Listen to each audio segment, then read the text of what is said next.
welcome to my YouTube channel. It's so nice to see you here. Thank you for clicking on this video. This is episode 1. This is my first ever YouTube video. So hi. Episode 1 of my series that I think I'm making called Dark Pages. Now, the thought behind it is that I really like dark themed books, like, I don't know, anything that's like horror or like, I don't know, murders, weird stuff, like gory kind of things. I don't know, just like darker genre books. And so I thought it'd be really fun to like kind of make a series out of it and just sort of share my thoughts and process as I'm reading when I read those kinds of darker books. Now, for the episode 1, we have this book. This is the book called Phantom of the Opera. I'm sure you've heard of it before. I don't know, strangely enough, I've literally never read this. I'm in my 30s right now. And it's like this story, this famous story that most people know something about. I somehow escaped it. I had no idea what the concept of it is. I've never seen a movie. I'm sure there's been plenty of adaptations by now. Like, I know when I was even a kid or like in high school, there were times on TV that Phantom of the Opera would play, and I've just never like sat down to watch it. It's just never been a thing. So I don't know how it escaped me, because from the back of it, it says that a hideously disfigured composer who lives in a seclusion beneath the Paris Opera House becomes a Svengali figure to young singer Christine, molding her into a star performer. But obsessive love for Christine is unrequited, and when he fears she will be lost to him, his jealousy endangers everyone. So sort of having this like a scary figure, opera ghost, right? Like, I don't know, like a psycho living underground in the tunnels with a disfigured face. That like sounds right up my alley. So I have no idea how I avoided this story for like 3 decades of my life. I don't know how it happened, but this is the first time ever that I familiarized myself with the story of Phantom of the Opera. And I have to say that, like, from the description on the back, I thought it's gonna be a lot like darker, like really, I don't know, they use words like sinister, you know, and it's like dangerous things start happening. And I have to say, reading it, it's like a 260-page book, at least in this format, and I've just not felt scared at all. It honestly read a little bit like children's book for 200 pages. And I'm very confused about that. I don't know if it's like if I read it wrong somehow as I was reading the characters' dialogue and everything like that. I don't know if I just kind of in my head chose the wrong tone of voice for them or something. It could be that it's a me problem, but the whole thing just felt so like whimsical, I guess is the word. Yeah, it just felt whimsical, almost like a Scooby-Doo kind of episode. I've never seen Scooby-Doo, but I've seen like clips of it that from other people, or like just, I don't know, a trailer for an episode or something like that.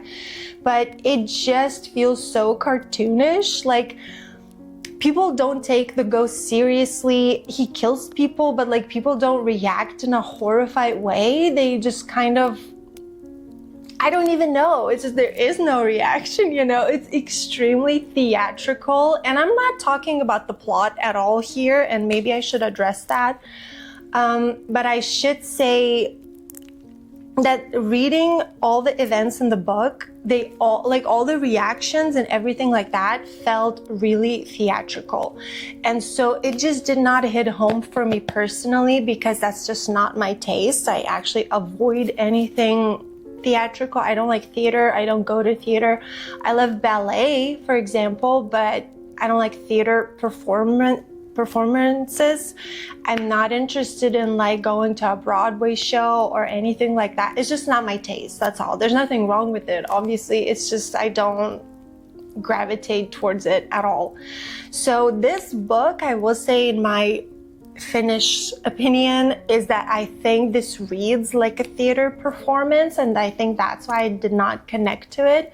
So I don't know if I need to like say too much about the plot, but basically there's an opera house and the whole book takes place there, and I did not feel like there was enough effort from the author to make the atmosphere feel like an opera house. And I've tried my best. Like, I lit a candle, I read this book in the evenings, like in the dark, in like a low lit room. I put on my computer monitor like a Paris opera background with like a piano music playing. You know how you can find on YouTube that ambience videos, like whatever theme you need.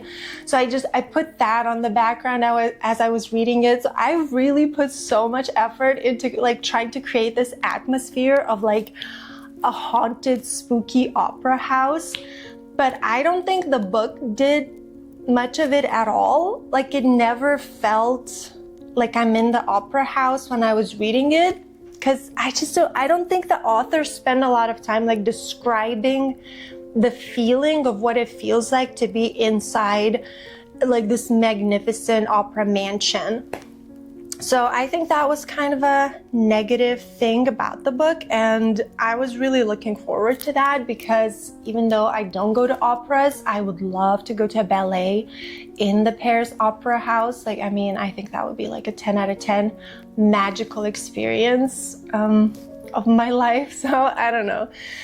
The other thing is, so the events of the book is that basically there's this singer, Christine, and the ghost of the opera kind of starts mentoring her into becoming a star, right? And there's this love triangle. Well, is it technically a love triangle? Because the opera ghost falls in love with Christine, but Christine and this guy, another character in the book, Raoul, they love each other. So the ghost is kind of like forcefully becomes a part of a love triangle, but no one wants him, unfortunately.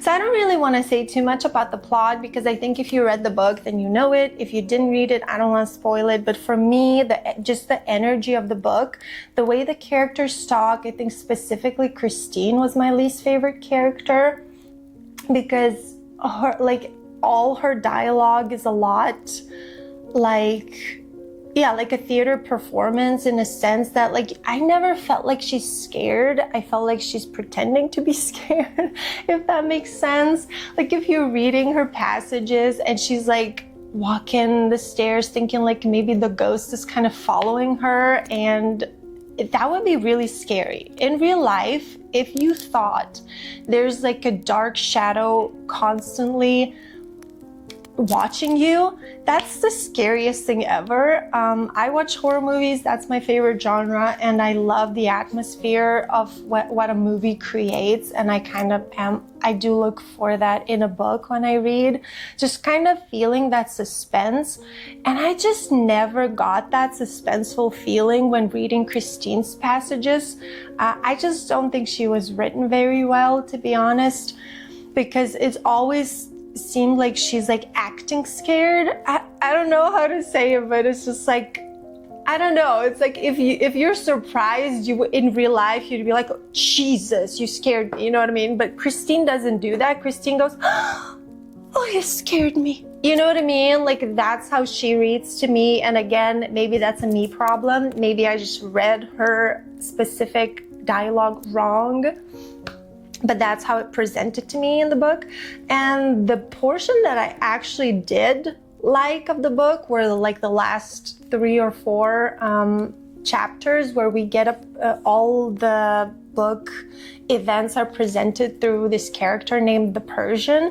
So I thought it's like his journals, his recap of events, and that's where the whole drama goes down, like, you know, the culmination of the story happens through his eyes. And I did actually feel suspense and like being scared for your life from his account So I think that was done much better than through like Christine's perspective. I don't know why. Like clearly the author was capable of doing that, but he just didn't execute it well with like, I guess, a female character, because to him, I guess females are all like, oh, I'm going to faint. You know, it's like, I don't know. Maybe in the, like, this is an old novel. I think it's from 1910. So maybe in those days women acted like that. I don't think, I've never grown up with women acting like that. So now it's like really weird to me to read those kinds of, I don't know, that kind of behavior from a woman. I'm just like, what is happening, you know? So that was really funny. One of the more specific like examples for why I could just not take this being scared of the opera ghost seriously is like, I don't know, there's two managers in this book that kind of take over the opera house in the novel. Like there were two guys managing it, and then they retired, and then two other guys take over, and they just don't believe in the ghost. They think that it's like a prank, whatever.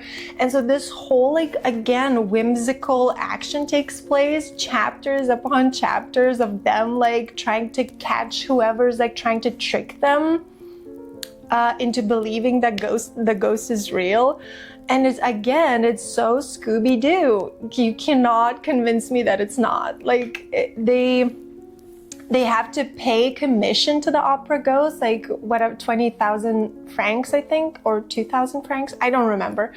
But the point is, they give this envelope with money to this other character, and what happens is they like don't let the money envelope out of their sight. They're supposed to put it into this box in the theater where it's like the ghost's box, right? Like he has specific seat in the house to watch performers perform.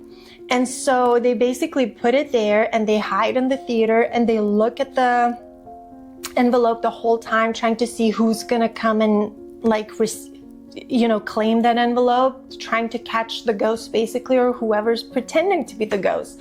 And like no one comes over, and then they just kind of get tired of waiting. They get to the envelope, they open it, and it's like fake money in there, and they never let that envelope out of their sight.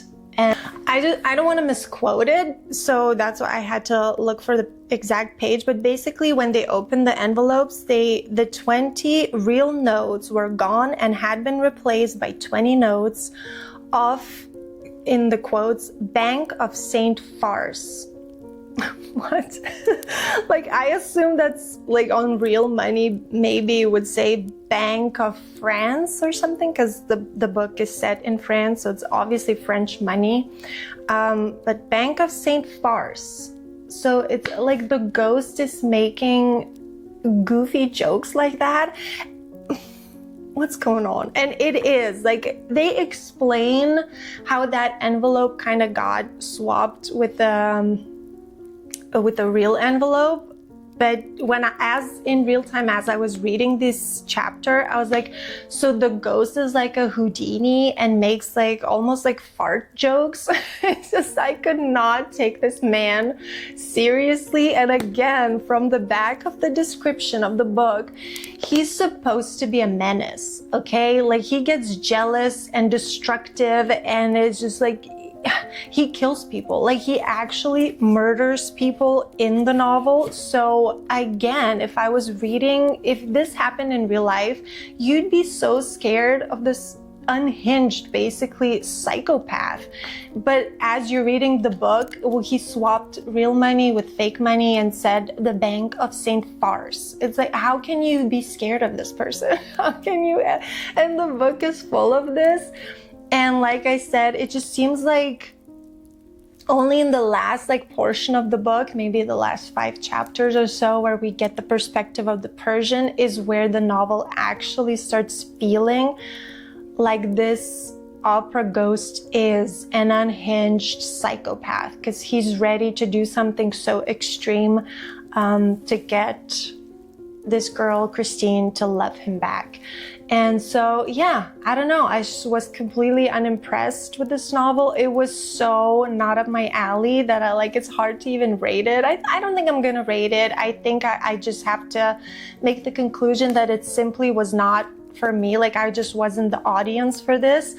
And except again for the last portion, the last 60 pages of the book, I was actually really immersed. And I was like, man, I wish this whole book was in that tone and that kind of immersive feeling, and it just unfortunately wasn't. Now that I know the story, I'm so glad I read this book. It wasn't trash or anything like that. It just wasn't for me, right? And I'm excited to see maybe in the visual art form, maybe there's a movie adaptation that makes it as dark and sinister as I wished the book was, sort of. So I don't know. Yeah, I'm glad I read it.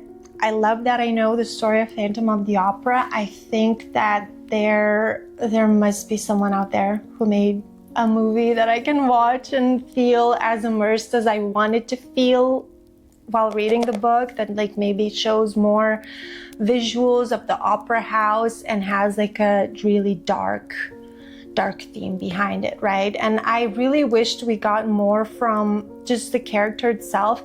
My whole wish when I read books like that, and with this series that I'm beginning with this book review, the Dark Pages, right, is to find the books that make me feel spooked and kind of scared, and I don't know, read about these unhinged characters that make you fear, make you feel fearful of them.